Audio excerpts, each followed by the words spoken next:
Vaccine के लिए पूरा देश तैयार है। इंतजार अब हो ही रहा है और इंतजार का पल भी आ चुका है, क्योंकि वैक्सीन अब 16 जनवरी से आप तक पहुंचने वाली है। लेकिन क्या वैक्सीन पहुंचने से पहले सरकार को झटका लग गया है? वो झटका अर्थव्यवस्था का है। देश की अर्थव्यवस्था ने कोरोना की चपेट में आने के बाद हालत बिगड़े हैं और सवाल उठने लगा है कि जब सरकार इतने ऑर्डर वैक्सीन के देगी तो पैसा कहां से लाएगी।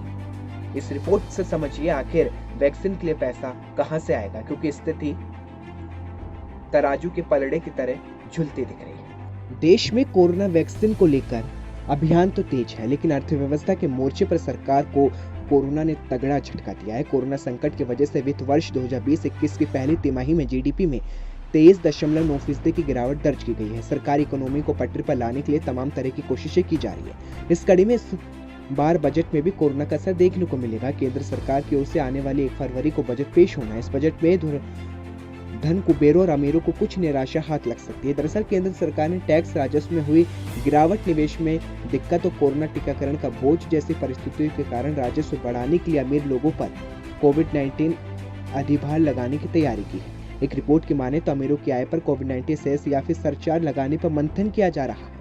सूत्रों की माने तो बजट में इसकी अंतिम घोषणा हो सकती है। सरकार की ओर से राजस्व बढ़ाने के लिए इसके अलावा दूसरे विकल्प पर विचार हो रहा है। कोविड-19 सेस लगाने के बारे में केंद्र सरकार ने प्रस्ताव तैयार किया है, जो उच्च आय वर्ग वाले करदाताओं पर लगाया जाएगा। इसके अलावा अप्रत्यक्ष टैक्स भी बढ़ाने की तैयारी की जा रही है। पेट्रोल डीजल पर भी अतिरिक्त कर लगाने की संभावना है। कोरोना वैक्सीन रोल आउट पर करीब 60,000 से लेकर 65,000 करोड़ रुपए का खर्च होगा। सरकार ने बताया कि 16 जनवरी से राष्ट्रव्यापी स्तर पर कोविड-19 वैक्सीनेशन शुरू होगा, लेकिन सवाल यह है कि वैक्सीन के लिए पैसा कहां से आएगा, क्योंकि धन कुबेरों को बजट में भी अब सरकार झटका दे सकती है।